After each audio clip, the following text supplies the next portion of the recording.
Welcome to Speaking Places, your daily podcast where history speaks through the stones.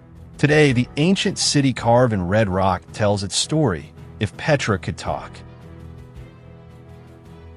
Part 1. I was carved, not built. I was not built like other cities. I was carved. Men came with hands and hammers. They did not stack stones. They shaped the stone itself. They looked at the mountain and saw a palace. They looked at the cliff and saw a tomb. They looked at the red rock and made a city. I became Petra. My walls were not flat. They had faces. Gods, animals, kings, all cut into stone. They say I was born over 2,000 years ago. But time means little to stone. I did not grow fast. I was patient. The wind shaped me. The sun painted me red. And the people gave me breath. They called themselves the Nabataeans. They were traders, travelers, and builders of silence. They brought water to the desert. They made the dry earth bloom. And they gave me life without leaving a single nail behind. I was not built. I was revealed. Part 2. The water in the desert. I was born in the desert. Hot, dry, empty. Rain came only a few times a year. And when it came fast, like a river from the sky. But the Nabataeans were smart. They listened to the land. They watched the rain. They found the secret. Don't chase the water. Catch it. They cut channels in the rock. They made pipes and tunnels. They built deep tanks called cisterns. They caught water when it rained and saved it for the dry days. They hid their water underground, safe from the sun, safe from enemies. People thought Petra was impossible. A city in the desert? No river? No lake? But I had water. Clean, cool, quiet water flowing under stone. That water gave life to everything. Trees, markets, baths, people. And because of water, I could grow. I was not just a city of stone. I was a miracle of water. Part 3. The people who call me home. They were called the Nabataeans. You may not know that name, but I remember them well.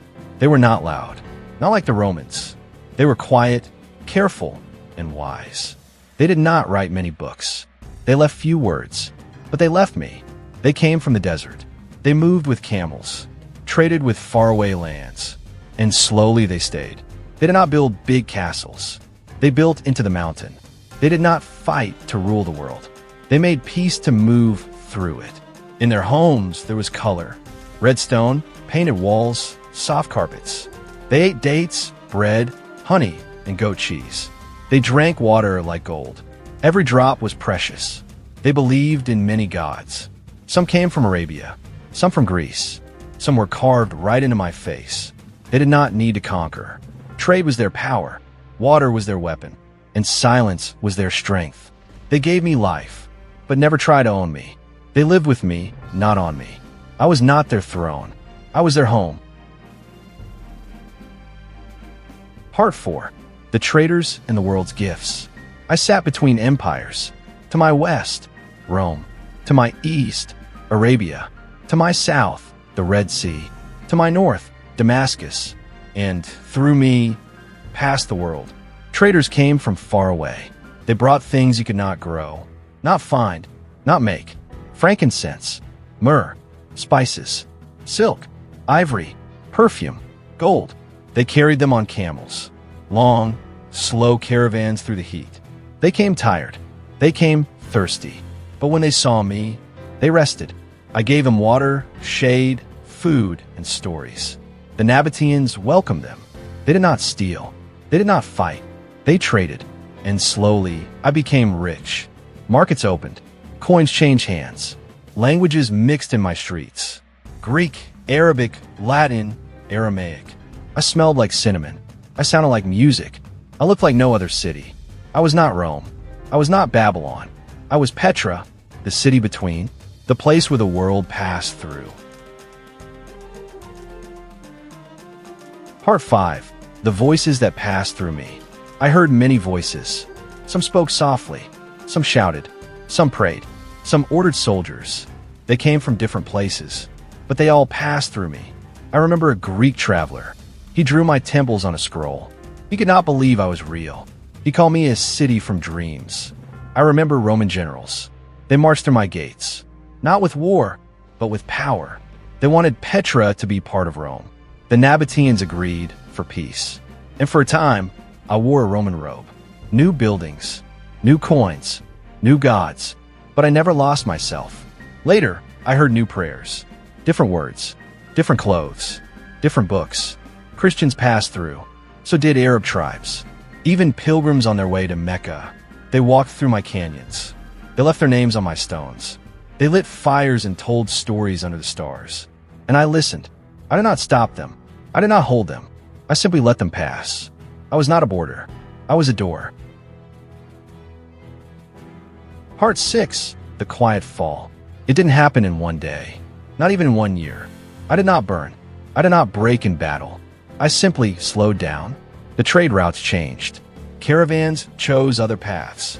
The sea became easier than the sand. The traders stopped coming. The markets emptied. The doors stayed closed. And then the earth moved. A great shaking. Stone falling on stone. Walls cracked. Tombs broke. Cisterns collapsed. Water stopped flowing. Gardens dried. People left. Some stayed for a while. They lived in caves, lit small fires, prayed to quiet gods. But I was no longer a city. I was stone again. No armies came. No kings fell. Only time passed. And in the silence, I fell asleep. Part 7. I slept under sand. The wind came back. It brought sand. Slowly, gently. The sand covered my steps, my walls, my doors. No one came. No voices. No light. No names. Only the wind spoke. Only the stars watched. Time passed. Not in years, but in silence. Birds made nests in my broken walls. Foxes walked through my empty streets. The sun rose and fell, and no one saw. People forgot my name. Maps left me out. Books said nothing. I was not lost. I was sleeping. Sleeping in the arms of the mountain, under layers of sand, with my memories. And I dreamed of water, of children laughing, of traders singing, of voices echoing between red walls. But the world did not hear me. Not yet. Part 8. Found again. I was quiet for a long time. Too long. Then one day, I heard footsteps. Not many. Just one. A man walked through my canyon. Slowly. Carefully. He was not from here. His name was Johann. Johann Bulkhat. He dressed like a local. Spoke like a traveler. But looked like a seeker.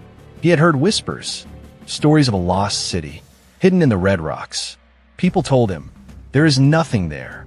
But still he came. He passed through the sick. My narrow entrance. The walls rose around him. And then, I opened.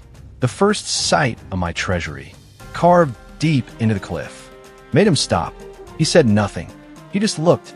And I looked back. He was the first in many years. To see me. To know me. To write my name again. After him, others followed. Explorers. Artists. Historians. Tourists. Some came with wonder. Some with greed. Some with cameras. Some with questions. But I was no longer forgotten. The world had found me. Again. Part 9.